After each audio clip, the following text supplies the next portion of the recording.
Assalamualaikum, jangan lupa di-subscribe, like, and comment ya. Assalamualaikum warahmatullahi wabarakatuh. Nama saya Eka Yula Putri dari Tadris IPS UIN Siska Riau. Di sini saya akan mempresentasikan hasil tugas saya dari mata kuliah Pendidikan IPS yang berjudul Mengenal Evaluasi Pembelajaran IPS.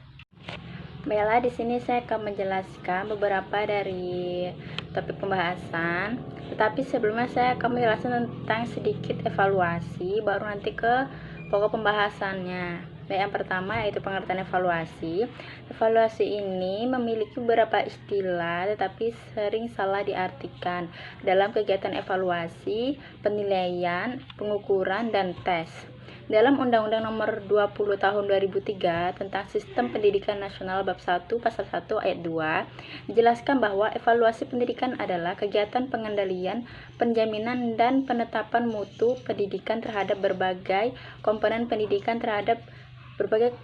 pendidikan jalur jenjang, dan jenis pendidikan sebagai bentuk pertanggungjawaban penyelenggaraan pendidikan.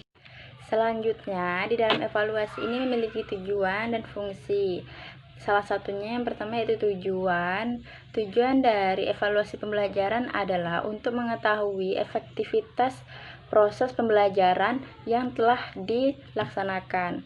Adapun tujuannya yaitu yang pertama mengetahui tingkat penguasaan peserta didik terhadap kompetensi yang telah ditetapkan, dapat mengetahui kesulitan-kesulitan yang dialami peserta didik di dalam proses belajarnya. Yang kedua yaitu mengetahui efisiensi dan efektivitas strategi pembelajaran yang digunakan pendidik, baik yang menyangkut metode atau media maupun sumber-sumber belajarnya. Yang ketiga yaitu menurut Depdiknas pada tahun 2003 yaitu mengemukakan tujuan evaluasi pembelajaran itu adalah yang pertama yaitu melihat produktivitas dan efektivitas pada kegiatan pembelajaran. Terus yang kedua yaitu memperbaiki dan menyempurnakan kegiatan pendidik. Yang ketiga, memperbaiki, menyempurnakan, dan mengembangkan program belajar mengajar. Yang keempat, mengetahui kesulitan-kesulitan apa yang dihadapi oleh peserta didik selama kegiatan belajar dan mencarikan jalan keluarnya. Yang terakhir, keempat itu menempatkan peserta didik dalam situasi belajar mengajar yang tepat sesuai dengan kemampuannya. Selanjutnya yaitu dari fungsi evaluasi pembelajaran IPS ini, ya dia ada dua fungsi. Yang pertama yaitu fungsi formatif. Fungsi formatif ini merupakan dilaksanakan apabila hasil yang diperoleh dari kegiatan evaluasi yang diarahkan. Terus yang kedua ada fungsi sumatif. Fungsi sumatif ini merupakan dihubungkan dengan penyimpulan mengenai kebaikan dari sistem secara keseluruhan, dan fungsi dapat dilaksanakan apabila pengembangan suatu kurikulum telah dianggap selesai. Selanjutnya di sini evaluasi memiliki syarat-syarat pembelajarannya. Di sini ada 5 syarat, yaitu yang pertama valid, yang kedua reliabilitas, yang ketiga objektivitas, yang keempat efisien, yang kelima kegunaan. Di sini saya akan menjelaskan satu persatu secara singkat. Yang pertama yaitu syarat valid. Di sini apabila tes tersebut dapat mengukur apa yang hendak diukur.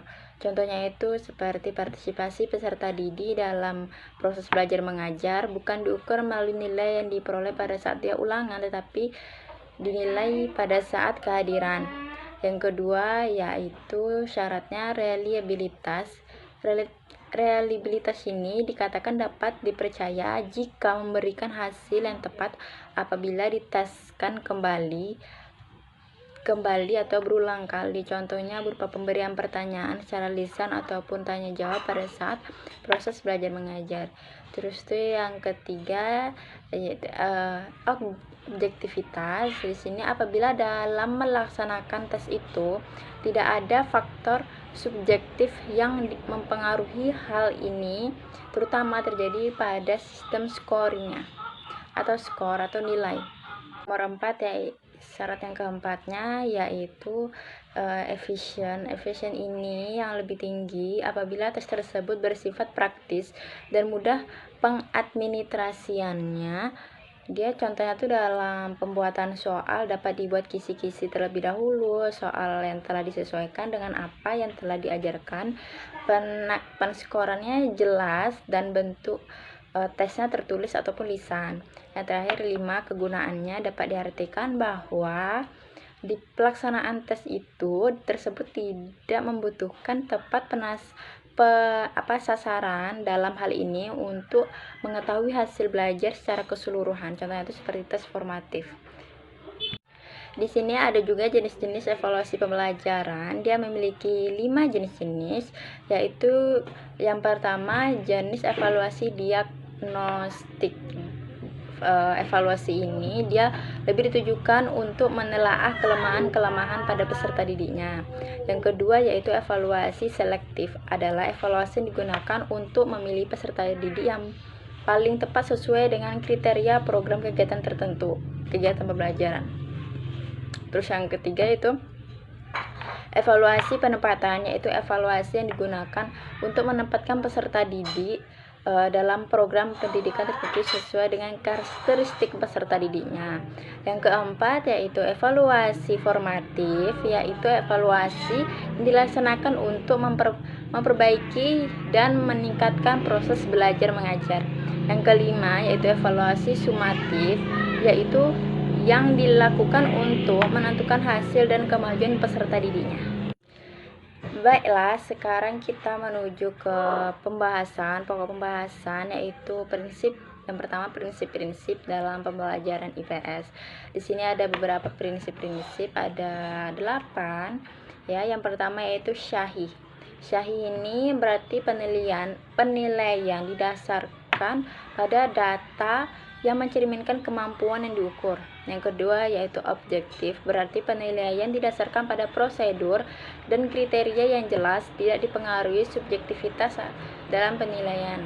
Yang ketiga yaitu adil, berarti penilaian tidak menguntungkan atau merugikan peserta didik karena berkebutuhan khusus serta perbedaan latar belakang agama, suku, budaya, arti istiadat, status sosial dan ekonomi, dan gender. Terus yang keempat yaitu terpadu, berarti penilaian oleh pendidikan merupakan salah satu komponen yang tak terpisahkan dari kegiatan pembelajaran. Terus prinsip yang kelima yaitu terbuka, berarti prosedur penilaian ini, kriteria penilaian dan dasar pengembalian keputusan dapat diketahui oleh pihak yang berkepentingan. Terus yang keenam, menyeluruh dan berkesinambungan. Berarti penilaian oleh pendidik mencakup semua aspek kompetensi dengan menggunakan berbagai teknik penilaian yang sesuai untuk memantau perkembangan kemampuan pada peserta didik. Yang ketujuh yaitu sistematis, berarti penilaian dilakukan secara berencana dan bertahan dengan mengikuti langkah-langkah baku. Yang terakhir yang kedelapan yaitu akuntabel, berarti penilaian dapat dipertanggungjawabkan baik dari segi teknik, prosedur maupun hasilnya. Selanjutnya di dalam evaluasi ini ada acuan penilaian. Di sini terdapat 2 acuan penilaian, yaitu yang pertama acuan norma atau norma referensi, yaitu acuan penilaian yang mendeskripsikan penampilan atas dasar posisi relatif seorang siswa terhadap siswa lainnya di dalam kelompok kelasnya. Yang kedua yaitu acuan kriteria atau patokan, kriteria referensi, yaitu acuan penilaian di mana hasil penampilan siswa menunjukkan posisinya sendiri terhadap kriteria tertentu tanpa membandingkan dengan hasil penampilan peserta didik lainnya. Nah, di dalam evaluasi pembelajaran IPS ini ada cara untuk penilaian gitu, apa yang dinilai dalam evaluasi pembelajaran IPS ini, apa saja. Di sini ada 4 yang dinilai dalam evaluasi pembelajaran IPS, yaitu yang pertama, 1. Mengenal konsep-konsep yang berkaitan dengan kehidupan masyarakat dan lingkungannya. Yang kedua, memiliki kemampuan dasar untuk berpikir logis dan kritis, rasa ingin tahu, ingin memecahkan masalah, dan keterampilan dalam kehidupan sosialnya. Terus yang ketiga yaitu memiliki komitmen dan kesadaran terhadap nilai-nilai sosial dan kemanusiaan. Terus yang keempat, memiliki kemampuan berkomunikasi, bekerja sama, dan berkompetisi dalam masyarakat yang majemuk dan di tingkat lokal maupun di nasional maupun di internasional. Nah, tadi kan itu apa yang dinilai dalam evaluasi pembelajaran IPS. Sekarang ini yaitu tentang teknik penilaian dalam pembelajaran IPS, yaitu ada 8 yang harus diperhatikan dalam penilaiannya. Yang pertama yaitu bisa digunakan menggunakan teknik tes tertulis, yaitu melakukan penilaian atau menuntut jawaban dengan tertulis, baik berupa pilihan atau isian. Terus yang kedua, observasi, yaitu sebagai teknik penilaian yang dilakukan dengan menggunakan indera secara langsung atau tetap dengan secara memperagakan. Untuk menggunakan pedoman ini berisi jumlah indikator yang akan diamati, jadi menggunakan semua indera gitu. Terus yang ketiga yaitu tes praktek. Tes praktek ini biasanya disebut dengan tes kinerja, yaitu dengan penilaian menuntut peserta didik mendemonstrasikan kemahirannya, keahliannya, apa yang dia bisa, apa yang dia ahli, itu diungkapkan dari tes prakteknya, itu bisa dilihat dari tes prakteknya. Terus yang keempat yaitu penugasan. Penugasan ini adalah suatu teknik penilaian yang menuntut peserta didik melakukan kegiatan tertentu di luar kegiatan pembelajaran di kelas. Penugasan ini dapat diberikan dalam bentuk individual maupun secara kelompok. Terus yang kelima, tes lisan. Tes lisan ini dilaksanakan tidak dengan tertulis, namanya juga ada lisan. Dianya yaitu dengan tatap muka antara peserta didik dengan seseorang atau pendidik pengujinya, yaitu bisa digunakan pertanyaan dan jawaban diberikan secara langsung maupun spontan.